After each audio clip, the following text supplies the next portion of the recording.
Everyone has their own way of recording audio for their motovlogs. I'm going to show you how I do it and my settings to help you along. As I discussed in part 1 of the cleanest motovlog setup, I like to record my video and audio separately. Step 1 is to dial in your settings.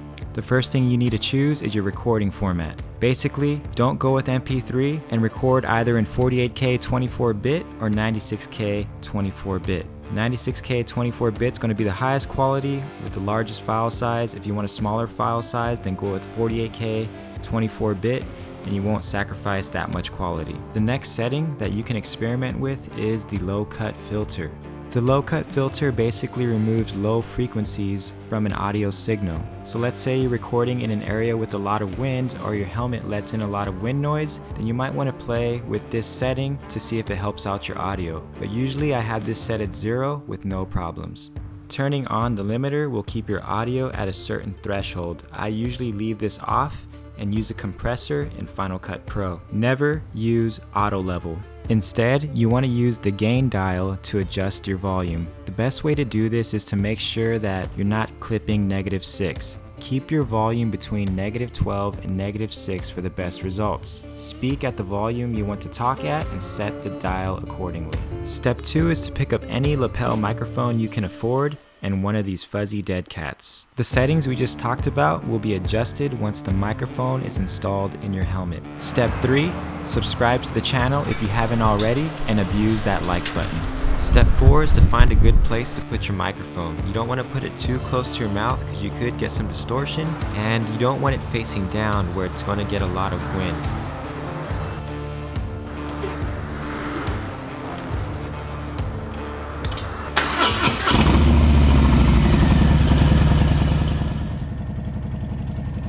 One, two, and three.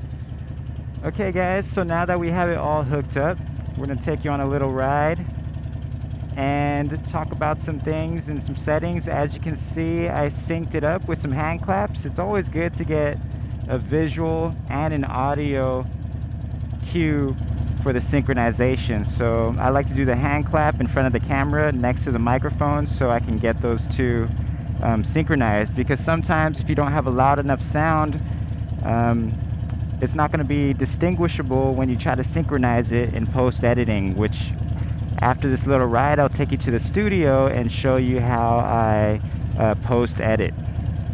Alright, so as you can see, it is a little bit more work to record your motovlog audio with a separate audio recorder, but you know, since everyone uses different action cameras and you know, every GoPro that comes out has a different mod, this is a more versatile and universal way to record your audio. So another thing I like to do is when I get going, I like to honk my horn like 3 times for another way to synchronize the audio. So 3 times, just like that, and now you should have some good cues when you edit to synchronize it. So one of the things that helps a lot is having this little fuzzy microphone cover. You can get these on Amazon, and especially when you're going at speed, it's going to help cut down that wind noise. And you can also experiment with the low cut on the audio recorder itself to see if that helps their wind noise too. But for the most part, I don't use it. As long as you have the microphone properly placed in your helmet, then you should be good. So every helmet's different. I have the Shoei RF1200, and what I like to do is I unbutton one of the mounts, and then I kind of wire it through underneath that button and have the microphone drop near my mouth. That's probably one of the more difficult parts, is finding the right location for the microphone. Another reason I like recording with a separate audio recorder is I don't like to put too many mods on my GoPro that make it really bulky.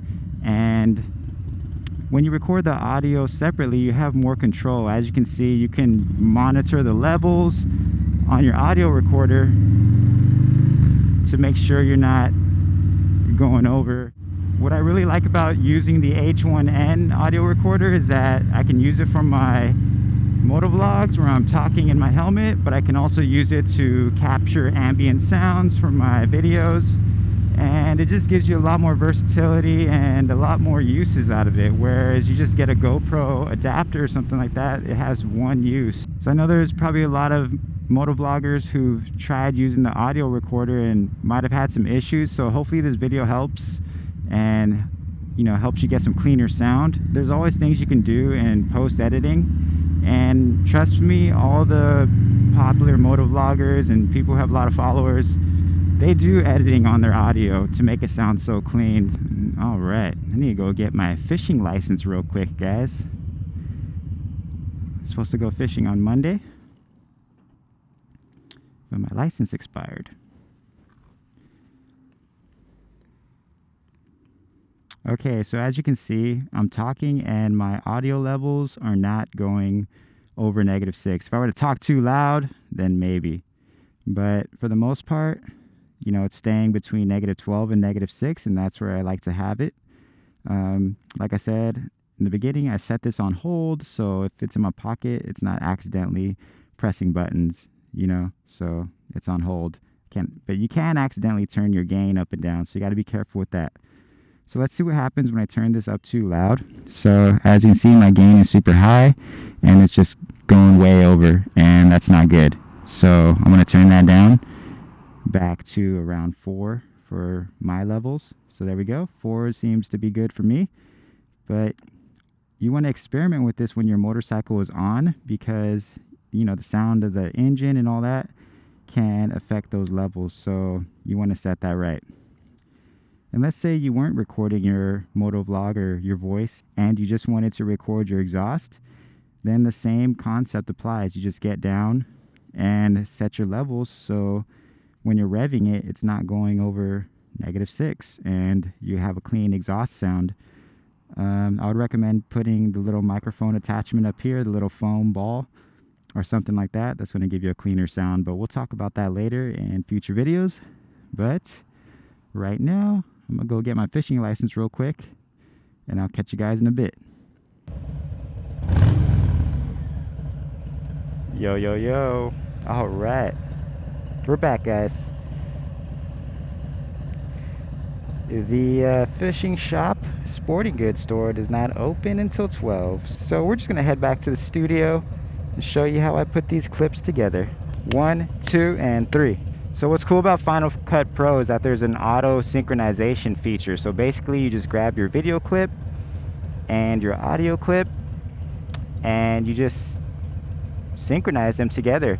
But sometimes the audio and video clip, like if you didn't do the synchronization properly with the hand claps or, you know, some horns, Final Cut can't recognize it, then you basically have to manually try to sync up the clips. So you just look at the peaks, and hopefully you have a visual cue as well with the hand claps, and you can do your best at synchronizing them. But it's not that hard because you basically press record at the same time, so both clips should be around the same length.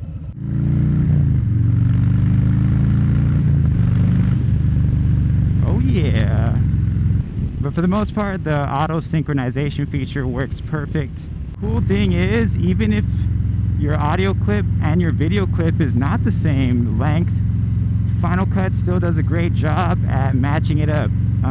That could happen if, let's say, I'm recording, I got my GoPro on and I got my audio recorder on, and then the GoPro battery dies first, but the audio is still going. So let's say I went on a ride for 1 hour and the battery died, you know, at 30 minutes on the GoPro. When I go to sync it up in post-production, it's still going to recognize those first 30 minutes, and basically those first 30 minutes will be synchronized, and then, you know, after that you have no more video. So it still works, and it's still they don't have to be the exact same length for the audio clips to sync. So, you know, let's say you pressed record on your GoPro first and then forgot, and then, you know, hit record later, like a minute later on your audio. Just as long as you do those synchronization claps or honk your horn, then you can still match it up in post-production. But, you know, I've gone through some GoPro adapters. I really hate how they bulk up my helmet, and when you're going at speed you really can feel the wind. So I'd rather not compromise my safety and the aerodynamics. I try to keep it as simple as possible. You know, just having the GoPro on here with no attachments doesn't compromise the aerodynamics as much. But anyways guys, let's get to the studio and show you how I do this in Final Cut. When you're working with GoPro files, one recording can be broken up into multiple clips. The file name will help you identify which clips belong to one recording. From there, I sequentially select the clips that belong together, right-click, and create a compound clip. I now have a single clip of that one recording. From here, all we need to do is find the audio that matches up with it. I can go over here and see that this clip is 10 minutes and 40 seconds long. All I have to do is find the clip that has a similar length. This one right here is 10 minutes and 41 seconds. All you have to do now is hold Command or Control, select your video and your audio clip, right click, and synchronize clips. I will have Use Audio for Synchronization checked, as well as Disable Audio Components checked. Click OK. Final Cut will do its thing, and you should now successfully have one synchronized clip. Alright guys, well thank you for watching. I hope that you found this video useful and entertaining. Please let me know in the comments below if you have any questions in regards to your setup. To be honest, I'm still perfecting my setup, so if I come up with anything new, I'll be sure to update you guys in future videos. But until next time guys, continue to ride safe and have a good one. Peace.